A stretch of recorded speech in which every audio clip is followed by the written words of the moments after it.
नास्ति बुद्धि युक्तस्य न च युक्तस्य भावना न च अभावयतः शांति अशांतस्य कुतः सुखम। श्री कृष्ण कहते हैं जिसकी बुद्धि यथा योग्य है, जिसकी भावना यथा योग्य है, जिसकी भावना बहुत अच्छी है, सोचता अच्छा है। कभी कभी तुम कहते हो दिल में तो बहुत भाव है, लेकिन है, आगे कुछ कहा नहीं जा सकता। लेकिन का मतलब लेकिन आगे वर्णन नहीं, कुछ है जो कहा नहीं जा सकता है लेकिन किया भी नहीं जा सकता है, पर मन में भाव है। आज सुबह मेरे पास में फोन आया एक राजा बाबू का, राजा बाबू रघुवंशी, डिस्ट्रिक्ट रायसेन मध्य प्रदेश बेगमगंज से। बोले मुझे एक गाड़ी आपको दान देना है। तो मैंने कहा राजा बाबू इतनी औकात नहीं है, आप बहुत बड़ी बात करते हो। बोले आपको क्या पता गुरुदेव, आप मेरे घर तो आए नहीं, मैं प्रोग्राम करूंगा उसी में गाड़ी भेंट करूंगा। हमने कहा आपसे गाड़ी पूरी नहीं लूंगा, आधी गाड़ी ले लूंगा, आधा पैसा हम लगवा देंगे। तो बोले कि गुरुदेव 2 साल से मैं सोच रहा हूं गाड़ी दान दूंगा, कम से कम 10 बार आपको बोल भी चुका हूं। तो मैंने कहा राजा बाबू कुछ हुआ इससे फायदा? बोले 2 मुकदमा चल रहे थे वो समाप्त हो गए, गाड़ी तो दिया नहीं पर फायदा हो गया। बोले उसमें बहुत पैसा बर्बाद हो रहा था, दूंगा जरूर, देर हो सकती अंधेर नहीं हो सकती। शुभ सोचने से आपकी उलझनों का समाधान भी होना शुरू हो जाता है। अच्छा सोचिए, अपनी कन्या के लिए, बहन के लिए, भाई के लिए, माता पिता के लिए, गांव के लिए, क्षेत्र के लिए भी आपकी सोच बहुत बड़ी होना चाहिए। धीरू भाई अंबानी ने एक बहुत बड़ी बात कही है कि बड़ा सोचो और समय पर सोचो।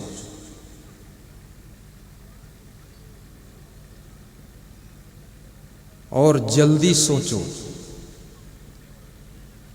और अच्छा सोचो, क्योंकि विचारों पर एकाधिकार नहीं है। अगर सोचने में देर कर दी तब तक कोई दूसरा सोचकर डिसीजन ले लेगा, बात को सोचना भी व्यर्थ हो जाएगा। इसलिए जल्दी भी सोचो।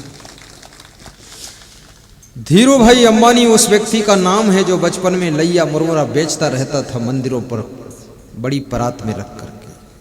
आज वह व्यक्ति वर्ल्ड का सबसे बड़ा बिजनेसमैन, रिलायंस सेंटर, जियो मोबाइल सब उसी का। ये जितना तेल यहां आता है रिलायंस रिफाइनरी से छन कर आता है। 40 किलोमीटर की एरिया में उनकी फैक्ट्री है रिलायंस की, मैं देख कर आया। और एक बार सिर्फ उन्होंने जीवन में भाषण दिया था। साधारण वक्ता नहीं थे धीरू भाई अंबानी, इसलिए बिजनेसमैन कोई भाषण नहीं देता है, भाषण नेता देता है। और जो नेता भाषण नहीं देता है वो राजनीति में ठीक से सफल कम होता है। और जो बिल्कुल भाषण नहीं देता है, अगर उसका भाग्य प्रबल है, किसी का आशीर्वाद है, तो मनमोहन जैसा मौन रह करके भी 10 साल प्रधानमंत्री बनकर बैठा रहता है। इसलिए यह भी मत सोचना कि भाषण में ही सफलता है। मोदी को भाषण से सफलता मिल सकती है तो मनमोहन को मौन से सफलता मिल सकती है। तुम अपने घर में मौन से भी घर को आगे बढ़ा सकते हो, ज्यादा बोलने की जरूरत नहीं।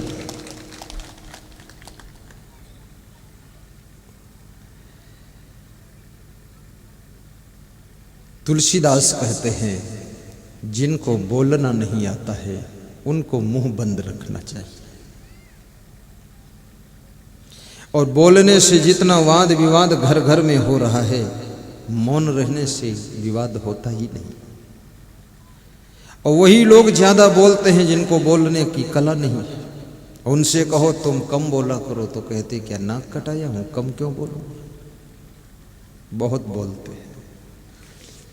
कम बोलने वाली नारी घर की शोभा बढ़ाती है, कम बोलने वाला पुरुष घर में शांति पाता है, कम बोलने वाली देवरानी जेठानी का बहुत प्रेम पाती है, और ना के बराबर बोलने वाली सासू अपनी बहुओं का प्रेम रस पीती रहती है। बिल्कुल। कबीर साहब कहते हैं बोलना कासो बोलिए रे भाई, बोलत ही सब तत्व न सही। क्योंकि जब तुम बोलते हो कोई शब्द निकल जाता है तुम्हारे मुख से, कहीं जोश में, बेहोश में, खरोश में, वो शब्द अगले आदमी को बहुत घायल भी कर सकता है, और अगला आदमी उस शब्द के अनेक अर्थ निकालता है। तुम जिस अर्थ में कोई बात कहते हो उस अर्थ में तो बहुत कम लोग लेते हैं, अपना अलग से अर्थ जोड़ करके अनर्थ पैदा कर देते हैं। इसलिए संभल संभल कर बोलना।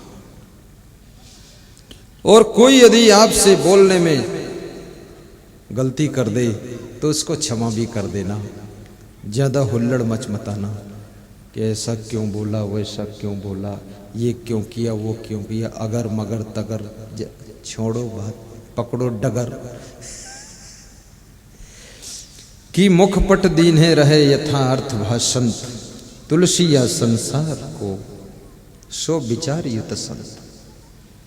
तुलसीदास कहते या तो मुंह का दरवाजा बंद रखो, और या तो कोई बात बोलो तो तौल कर वजनता से बोलो।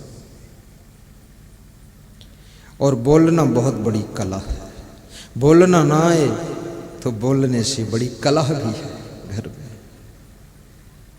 बोलने की कला आ जाए तो घर का कलह कम हो जाता है, और बोलने की कला ना हो तो घर में कलह कलह शुरू हो जाता है। संभल संभल कर बोलो, तौल तौल कर बोलो।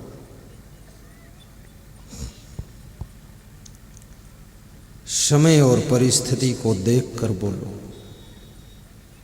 बोली तो अनमोल है जो कोई बोले जान, ये तराजू तौल की तुम मुख बाहर आन।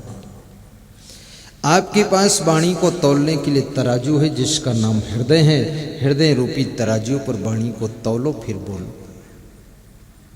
लोग बिना तौले बोलते, तौलते ही नहीं। बोलते वाणी की क्या कमी है, बोलते ही चला जाऊंगा। बंदूक से निकली गोली, धनुष से छूटा बाण, मुख से निकली बोली, इन पर तुम्हारा बस समाप्त हो जाता है। ये अगर निकल चुके हैं तो आगे कहीं ना कहीं किसी को घायल कर सकते हैं। सावधानी से बोली। और दुकानदार को यदि बोलने की कला है तो ग्राहकों का मेला लगा रहता है। बात करने की कला यदि आपके पास में है तो द्वार पर मेहमानों की भी भीड़ रहती है। और बोलने की कला है तो प्रवचन करने वाले का प्रवचन सुनने के लिए भी लोग बैठे रहते हैं। और बोलना नहीं आता है तो याद रखना लोग उठकर चले जाते हैं। बोलना सीखो। कितने लोग बहुत बुद्धिमान होते हैं लेकिन बड़े संकोची प्रवृत्ति के होते हैं। कमरे में बैठकर बात तो बहुत गहरी करेंगे, लेकिन माइक सामने जब आएगा तो उनको माइक ऐसा लगता है ये काला सांप है सामने, बहुत डर लगता है। माइक से डरा ना करो, माइक से प्रेम किया करो और अपनी बात को प्रेम से रखा करो। आपकी वाणी में अमृत भी है। तेरी वाणी में अमृत भरा है। गा दो, गाइए भगवत शरण। कौन गाएगा? गौरव मिश्रा, तुम गाओगे? नहीं? गिरीश सिंह भदौरिया गाओगे? और तुम्हारे साढ़ू भाई दोनों नहीं गाओगे? गाना ही होता तो हमें क्यों बुलाते? ये ड्यूटी सब मेरी है। तेरी वाणी में अमृत भरा है, वो जमाने में मिलता नहीं है। अमृत कहाँ है? तेरी वाणी में अमृत भरा है,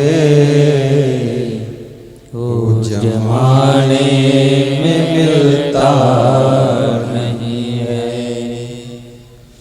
तेरी नजरों में जादू भरा है,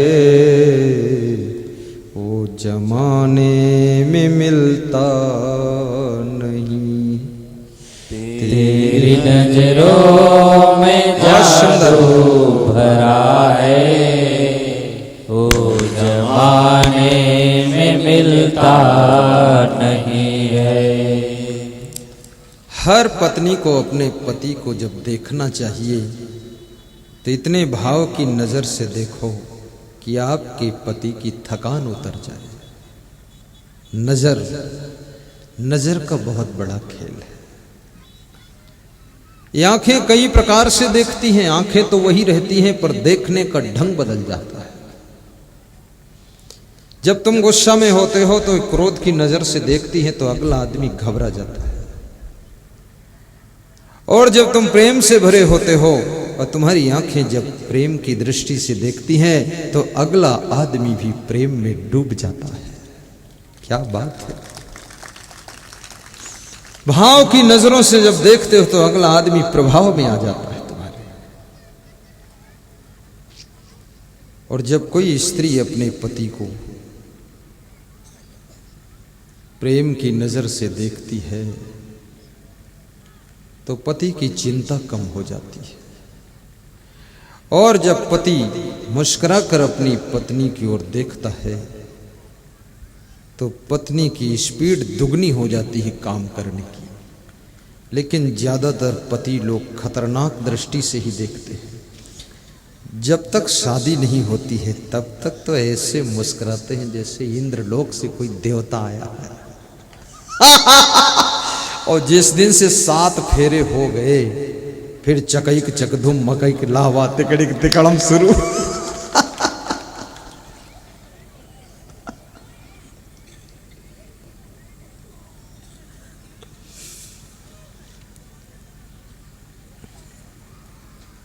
ये 7 फेरे जब महाभारत युद्ध था, द्रोणाचार्य जी ने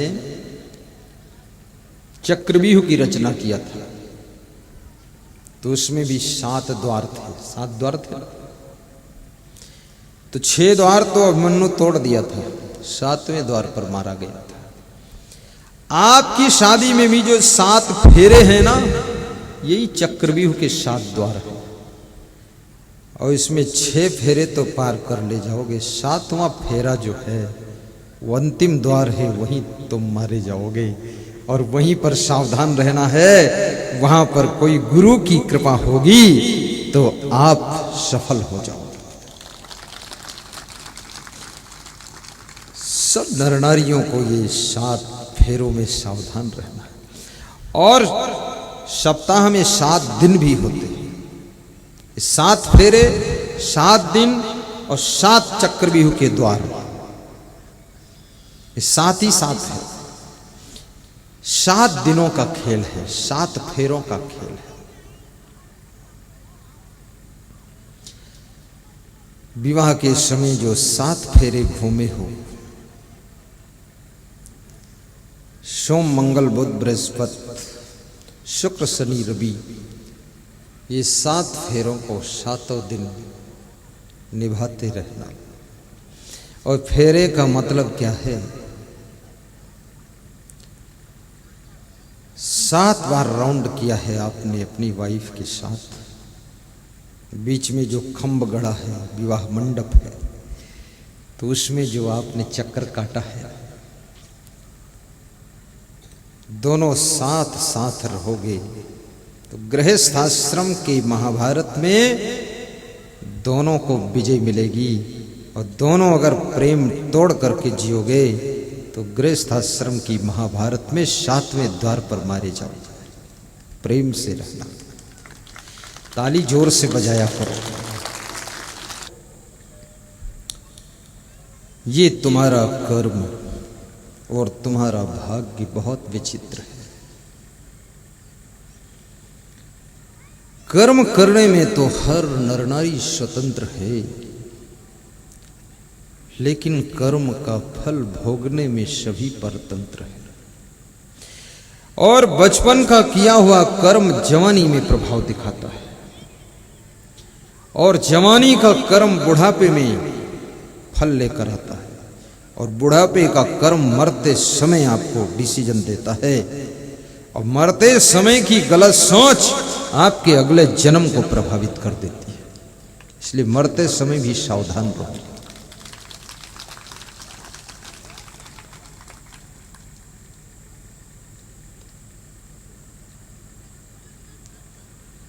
क्या तुम्हारे भाग्य को भगवान ने बनाया है? नहीं नहीं, आपके भाग्य को भगवान नहीं बनाता है। तो आपके भाग्य को कौन बनाता है? क्या आपके भाग्य की रचना आपके माँ बाप ने किया है? नहीं नहीं, आपकी माँ बाप भी आपके भाग्य को नहीं रच सकते। कौन माँ बाप सोचता है मेरे सभी बेटे महान ना हो? उनके हाथ का काम भी नहीं। माँ बाप केवल तुम्हारे शरीर की रचना कर सकते हैं, भाग्य की नहीं। इसलिए जितने बेटे होते हैं उनका उतने प्रकार का भाग्य होता है, मैच नहीं करता किसी का किसी से। और ये भाग्य याद रखना,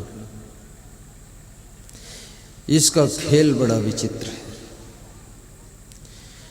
कैसा विवश हो भाग्य का तो फेर यही है, भगवान के घर दे रहे अंधेर नहीं है, अंधेर नहीं है। भगवान के घर दे रहे अंधेर नहीं है, अंधेर नहीं है। कर्मानुसार फल तो सभी मिलता यही है, मिलता यही है। कर्मानुसार फल तो सभी मिलता यही है, भगवान के घर देर है अंधेर नहीं है, अंधेर नहीं है। कर्मानुसार फल तो सभी मिलता यही है, मिलता यही है। कर्मानुसार फल तो सभी मिलता यही है, मिलता यही है। पापों की बेल, पापों की बेल कैसी होती? पापों की बेल जैसी होती अंबर बेल। अंबर बेल में फूल आता है नहीं, फल आता है नहीं, लेकिन जिस पेड़ पर फैलती है उसको जिंदा रखती है नहीं, उसको खत्म कर देती है। ना उसमें कहीं नीचे जड़ है, न फूल है, न फल है, लेकिन बर्बाद करके अपना बर्बाद हो जाती है। पापों की बेल फूलती और फलती नहीं है, भगवान के घर देर है अंधेर नहीं है, अंधेर नहीं है। भगवान के घर देर है अंधेर नहीं है, अंधेर नहीं है। कर्मानुसार फल तो सभी मिलता यही है, कर्मानुसार फल तो सभी मिलता यही है। संतों ने जो कह दिया सो बात सही है, सो बात सही है। संतों ने जो कह दिया सो बात सही है, सो बात सही है। भगवान के घर देर है अंधेर नहीं है, अंधेर नहीं है। बोलिए सद्गुरु भगवान की जय। एक भिखारी किसी गांव में भीख मांग रहा था। भीख मांगना साहस का काम है। भीख वही मांग सकता है जो अपने अभिमान को विदा कर सकता है। जरा भी अंदर अभिमान है, भीख न मांग सकोगे।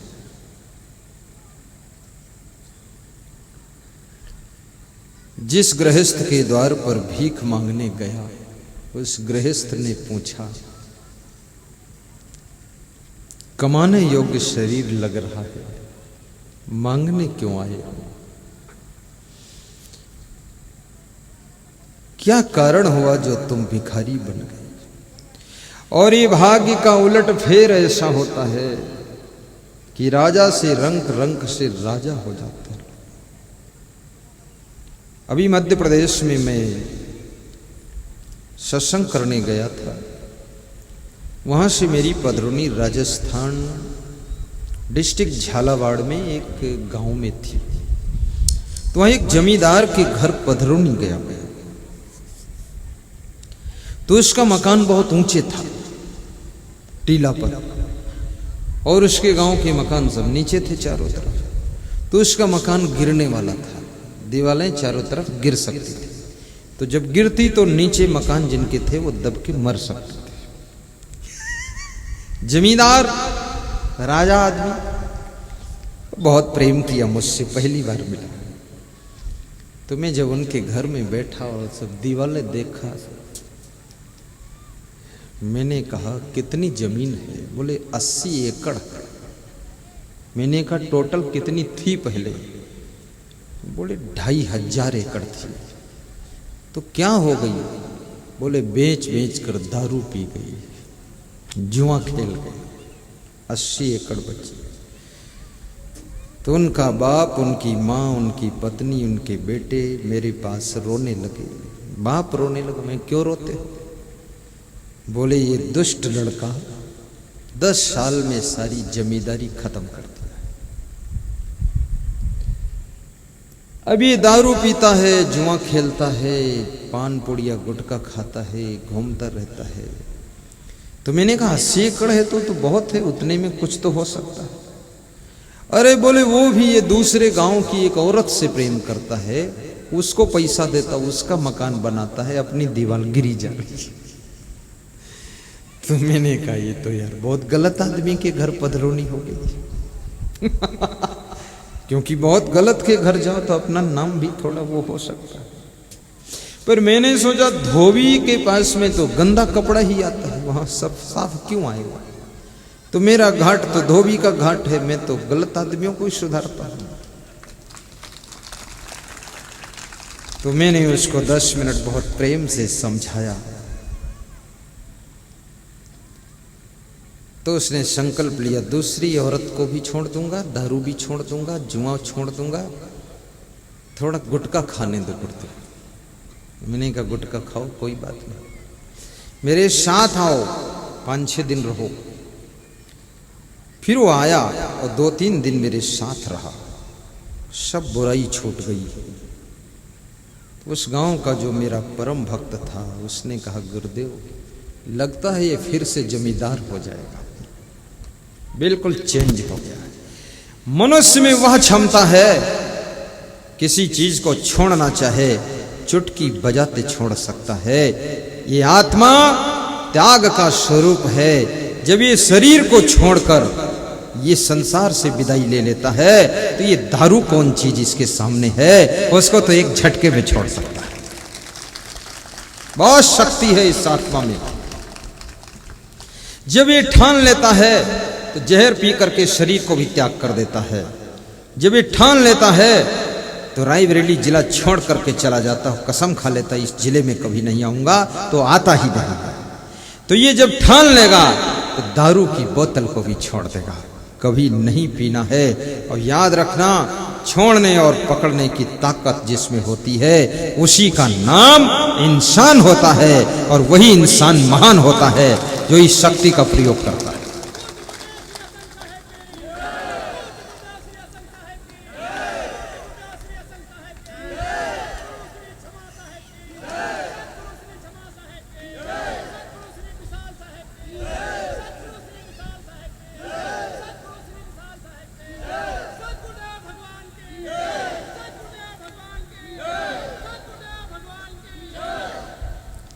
वाह वाह, धन्य हो देशराज, तुम आते हो बहुत सही टाइम पर जय बोलते हो। जब मैं जोर से प्रवचन करता हूँ ना, पूरी ताकत लगा देता हूँ, वो समझ जाता है जान निकाल दी गुरुदेव, तो वो जय बोल देता तो फिर जान वापस आ जाती बहुत ताकत से। हनुमान चालीसा में, जिन्होंने हनुमान चालीसा पढ़ी है उसमें एक चौपाई आती है, अपन तेज सम्हारो आपे, तीनों लोक हाँकती कांपे। अपन तेज सम्हारो आपे, तीनों लोक हाँकते कांपे। अपने तेज को अगर संभाल लो, कर बहिया बल अपनी छाण बिरानी आस, जाके आंगन नदिया बहे सो कस मरे प्यास। अपनी बाहु भुजाओं का बल करो, क्यों प्यासे बैठे हो, पानी भरो और पियो मुस्कराइए। आपके हृदय रूपी आंगन में शांति की नदी बह रही है। कहां ढूंढ रहे हो शांति, क्या ढूंढ रहे बन बन गिर गहवर के कंदर में, पर पता नहीं तू पाया वह है तेरे अंदर में। पहाड़ों में शांति किसको मिली है आज तक? जो पहाड़ों में रहते हैं वह शहरों में आकर के धन कमाते हैं, और जो शहरों में धन कमाते हैं वह पहाड़ों में जाकर के शांति ढूंढते हैं। क्या उल्टा खेल है। पहाड़ों में रहने वाले शहरों में संपत्ति कमाने आते हैं, और शहरों में रहने वाले पहाड़ों में शांति पाने जाते हैं। यदि पहाड़ों में शांति होती तो वहां के लोग यहाँ क्यों भटकते, अगर यहाँ सुख होता तो यहाँ के लोग वहाँ क्यों जाते? तो क्या दोनों धोखे में हैं? वास्तव में दोनों नहीं, सभी धोखे में ही चल रहे हैं, सब झूठ बात। कहाँ है शांति? सुख ढूंढ रहे तुम वन में, गिरी गहेवर के कंदर में। गाइए। सुख ढूंढ रहे तुम वन में, गिरी गहेवर के कंदर में, पर पता नहीं तू पाया वह है तेरे अंदर में। पर पता नहीं तू पाया वह है तेरे अंदर में, वह है तेरे अंदर में। क्या ढूंढ रहे बन बन में, घट घट में समाया है, तेरे भीतर मेरे भीतर उसकी ही तो छाया है। क्या ढूंढ रहे बन बन में, क्या ढूंढ रहे बन बन में, घट घट में समाया है, तेरे भीतर मेरे भीतर उसकी ही तो छाया है। गाइए अवधेश सिंह की। तेरे भीतर मेरे भीतर उसकी ही तो छाया है। क्या ढूंढ रहे वन वन में, घट घट में समाया है। क्या ढूंढ रहे वन वन में नहीं है, घट घट में समाया है। क्या ढूंढ रहे वन वन